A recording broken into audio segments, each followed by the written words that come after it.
దయచేసి అందరూ సహకరించి ఈ ర్యాలీలో పాల్గొనండి.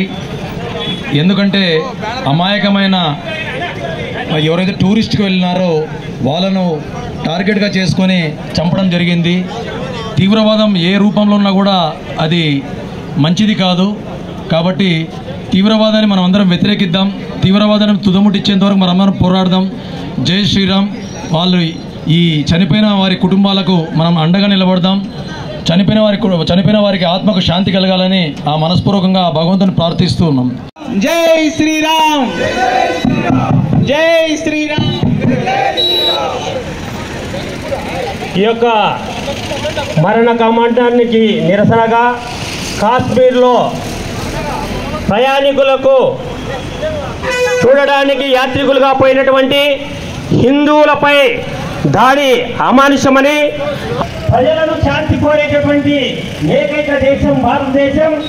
ఇలాంటి భారతదేశం పైన చీమకు కూడా హాని చేయనటువంటి ప్రజలపై నిర్మాషంగా అఘాయిత్యాన్ని జరపడం చాలా ఏమమైనకరం. ఇలాంటి దమనకాండాలను చేసిన వారిని వెంటనే శిక్షించాలి. మానవ మాతృలైనటువంటి వారు ఎవరు ఇలాంటి పనులు చేయరు. వారు మృగాలతో సమానం. అలాంటి మృగాలను తీసుకొని ఎక్కడన్నా బోన్లో పెట్టాలి. ఇలా ప్రజలు సంచరించే ప్లేస్లలో అలాంటి వారిని తిరగనీయడం చాలా ఇలాంటి వారికి తగిన శిక్ష చెప్పాలి. జై శ్రీరామ్, జై జై శ్రీరామ్. భారత్ మాతా కీ జై. మాతరం మాతరం. భారత్ మాతా కీ జై. జై భారత్ మాతా కీ జై. జై శ్రీరామ్, జై శ్రీరామ్, జై శ్రీరామ్, జై శ్రీరామ్, జై శ్రీరామ్. జై శ్రీరామ్.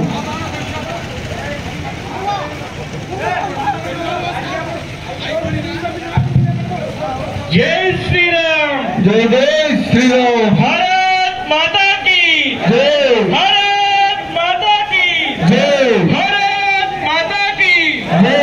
జై శ్రీరామ్. జై శ్రీరామ్.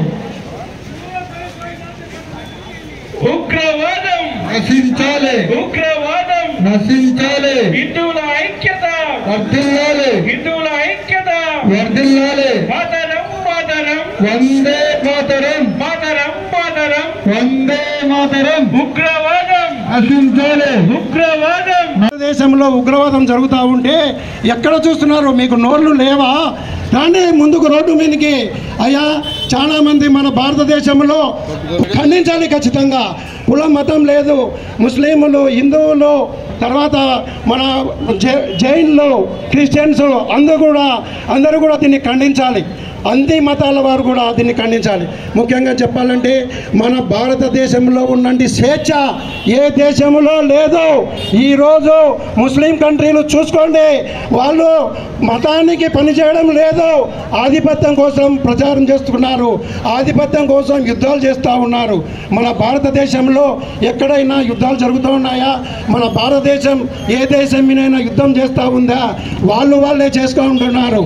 ఈరోజు చూడండి, పాకిస్తాన్లో మసీదులో నమాజ్ చేస్తూ ఉండే బాంబులు వేస్తూ ఉన్నారు. భారతదేశంలో స్వేచ్ఛ ఉందా? ఈరోజు భారతదేశంలో ముస్లింలను ఎంతో గౌరవిస్తున్నారు, మైనారిటీలను ఒక రాష్ట్రపతిగా, ఆ గవర్నర్లుగా. ఈరోజు మన ఆంధ్రప్రదేశ్ గవర్నర్ ఎవరు? ఒక ముస్లిము. ఒక తమిళనాడు గవర్నర్ ఎవరు? ఒక ముస్లిము. ఒక బీహార్ గవర్నర్ ఎవరు? ఒక ముస్లిము. మళ్ళా ముస్లింలను, అన్ని మతాలను మనం గౌరవిస్తూ ఉంటే ఏం చేస్తున్నాడు ఈరోజు? ఆ యొక్క ఓవైసీ 12,000 కోట్ల ఆస్తిని కబ్జా చేసి, అది కూడా వక్ఫ్ బోర్డు భూమిని కబ్జా చేసి తన ఆధీనంలో పెట్టుకొని ఈరోజు మతాన్ని వాడుకొని ఏమి వక్ఫ్ బోర్డు బిల్లు పెట్టినంత మాత్రాన ప్రతి గ్రామంలో ఎక్కడ చూడు ధర్నాలు, స్ట్రైకులు అన్నీ చేస్తూ ఉన్నారే. ఈరోజు జమ్మూ కాశ్మీర్ కూడా మన భారతదేశంలోని ఒక రాష్ట్రమే. అక్కడ ఇంత నరవేదం జరుగుతూ ఉంటే కనిపించడం లేదా? ఓ వైసీ గారు మీకు మనం ఎంతైనా కొట్లాడుకోవచ్చు. పరాయి వాడు మన మీదకి వచ్చినప్పుడు మీరు 100 మేము 5 మంది 105 మందిగా కలిసి కట్టుగా పోరాడాల్సిన అవసరం ఎంతైనా ఉంది ఈ దేశ ధర్మాలపైన. కాబట్టి నీకు నాకు ఎన్ని ఉన్నా మనం ఎంత అరుచుకున్నా మనమంతా ఒకటి. అదే పరాయి వాడు మన దేశంపై వచ్చినప్పుడు ప్రతి ఒక్కరూ కుల మతాలకు అతీతంగా మానవతా దృక్పథంతో ప్రతి ఒక్కరిని ఇలా ఖండించకపోతే ఈ యొక్క ఉనికి మరి తిరిగి మన బానిసత్వాన్ని స్వీకరించాల్సి వస్తుంది. కాబట్టి మీరందరూ జ్ఞప్తితో ఈరోజు పోరాడాలన్నా మీరు అందరూ జీవించాలన్నా పరాయి దేశస్తునికి అవకాశం ఇస్తే మీ ఉనికిని మీరందరూ కోల్పోతారు. మీ ఉనికిని కాపాడాలంటే కుల మతాలకు అతీతంగా మీరందరూ సమాజానికి జరిగిన ఈ యొక్క మరణ కాండండానికి మీరందరూ ప్రతిఘటించాలి. అదేవిధంగా చేతగాని దద్దమ్మలు ఏ విధంగా వచ్చారంటే మిలిటరీ డ్రెస్సులు వేసుకొని ఆ అమాయక ప్రజలను మిలిటరీ డ్రెస్సుతో మోసం చేసి ఆ యొక్క ప్రజలు వాళ్ళు ఏం తింటున్నారు ఏదంటే వాళ్ళు మ్యాగీ తింటుంటే వచ్చి అలాంటప్పుడు ఒక చిన్న పిల్లవాడు కూడా నా తండ్రిని అరే కుత్తే కైకో మారా భాగో మారదేలా ఫిర్ हमारा को भी मार डालो అంటే तुम्हें जाको तुम्हारा गवर्नमेंट को बोल जाओ इसलिए तुमके छोड़ डालता है ऐसा बोल दिया.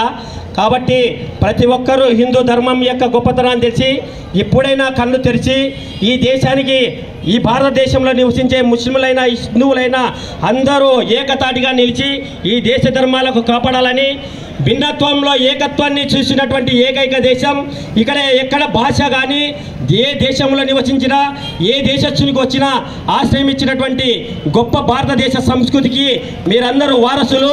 కాబట్టి ఈ వారసత్వానికి ఎలాంటి అఘాయిత్యం జరిగినా మీరందరూ ప్రతిఘటించకపోతే ఈ దేశం మనకి ఉనికినే కాదు మీ ఉనికిని కూడా మీరు జీవించడానికి కోల్పోయి తిరిగి బానిసత్వానికి వస్తారు.